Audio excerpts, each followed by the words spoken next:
Agora, nada de lentidão, vamos lá para nossa aulinha de história. Bem, nós começamos vendo o capítulo 5, unidade 5, sobre o açúcar, sobre esse marco que foi essa produção do açúcar aqui no Brasil, certo? E aí nós falamos sobre os escravos que trabalhavam nos engenhos, sobre a qualidade de vida deles lá, como e quais eram os serviços que eles realizavam. E hoje nós voltamos aqui no nosso livro de história para continuar falando sobre isso. E abra aí na página 80, esse é o segundo tema da unidade 5 e o título desse tema é Formas de Resistência à Escravidão. Jamil, o que é resistência? É resistir, é se opor, é não querer. Por exemplo, tem gente que tem resistência a fazer tarefa. Fica querendo ou achando maneiras para não fazer. E isso nós vamos falar sobre formas de resistências à escravidão nesse período aí do cultivo da cana e da produção do açúcar. Vamos lá. Abre na página 80, vou dar um tempinho aí para vocês abrirem. A tia Mi já está aqui com o meu abertinho, tá bom? E eu vou ler e nós vamos conversar um pouco sobre isso, tá bom? Olha só. Os africanos escravizados lutaram e resistiram contra o cativeiro, queimando lavouras e promovendo revoltas e fugas isoladas.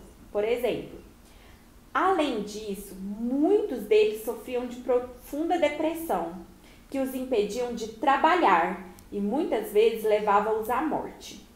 Havia também as fugas de grupos, que depois formavam povoados organizados conhecidos como quilombos. Tia Milena, o que é povoados?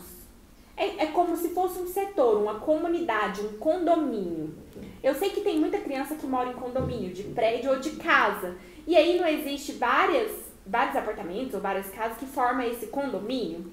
O quilombo era isso, eram vários que se juntavam, fugia e fazia tipo um condomínio, uma comunidade, um setor ali só de escravos refugiados, entenderam?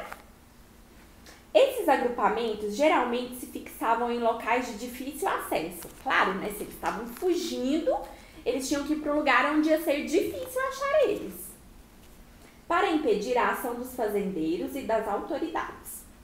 Nesses locais, além dos escravos fugidos, viviam alguns indígenas e pessoas livres pobres.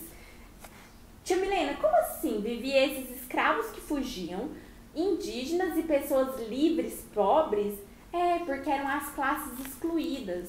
Eram quem não se misturava com os grandes fazendeiros, com as pessoas que tinham dinheiro e que tinham poder.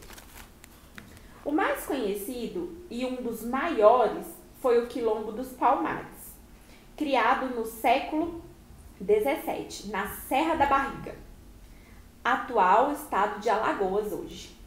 Palmares existiu por cerca de 90 anos, até ser destruído em 1694, pela expedição do bandeirante paulista Domingos Jorge Velho.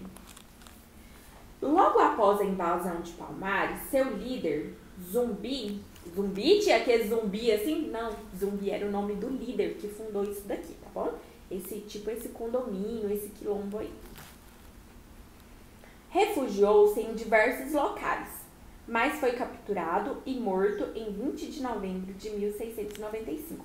Nós já estudamos sobre essa data aqui nos capítulos anteriores que nós falamos sobre a escravidão, lembram? Eu espero que sim. E olha só. Aí tem, bem abaixo do texto, tem uma imagem, né, que está escrito ilustração atual representando um quilombo no século XVII, tá vendo? Só tem as casinhas desses povos que a tia Mia acabou de falar aí em cima. Na página 81 tem uma imagem, né, que está escrito réplicas. Tia Mia, o que é réplica? É uma imitação, tá bom? De construções que demonstram que o conhecimento da cultura indígena e de suas técnicas de construção foi crucial para a implantação dos quilombos. Parque Memorial Quilombo dos Palmares, no município de União dos Palmares, estado da Alagoas. Essa foto foi tirada em 2015 e no estado da Alagoas, tá bom? A tia Mi vai ler agora um texto que não tem aí no livro de vocês, tá bom? Preste bastante atenção. O combate aos quilombos. A formação de grupos de escravos fugitivos se deu em toda parte do Novo Mundo, onde houve escravidão. No Brasil, estes grupos foram chamados de quilombos ou mocambos. Alguns conseguiram reunir centenas de pessoas. O Grande Quilombo dos Palmares, na verdade, uma federação de vários agrupamentos, tinha uma população de alguns milhares de almas, embora provavelmente não os 15, 20 e até 30 mil habitantes que alguns contemporâneos disseram ter. Assombrada com as dimensões de Palmares, a metrópole lusitânia procurou combater os quilombos no Macedônio. No século XVIII, quilombo já era definido como ajuntamento de 5 ou mais negros fugidos, arranjados em locais despovoados. Ou seja, quando já tinha mais de 5 negros escravos que fugiram, já era considerado um quilombo, um condomíniozinho deles aí, tá bom? Essa definição, concebida para melhor controlar as fugas, determinou por agigantar o fenômeno aos olhos de seus contemporâneos e historiadores. Posteriormente, contados a partir de 5 pessoas, o número de quilombos foi inflacionado nos documentos oficiais. O que é inflacionados? Cresceram. O número de fugitivos, refugiados, de quilombolas, cresceram. Mas se em geral não configuravam como uma ameaça afetiva à escravidão, eles passariam a representar uma ameaça simbólica importante. Os quilombolas povoaram pesadelos de senhores e funcionários coloniais, além de conseguir fustigar com insistências desconcertante o regime escravagista. Chami, o que é isso? Que palavras difíceis, não entendi nada.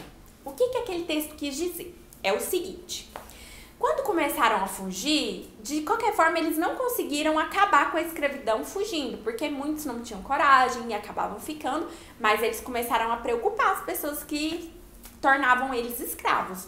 Então eles começaram a ser uma preocupação aí para os fazendeiros, para as pessoas ricas que compravam escravo, porque eles acabavam fugindo e aumentando o número de pessoas que tinham resistência a essa escravidão.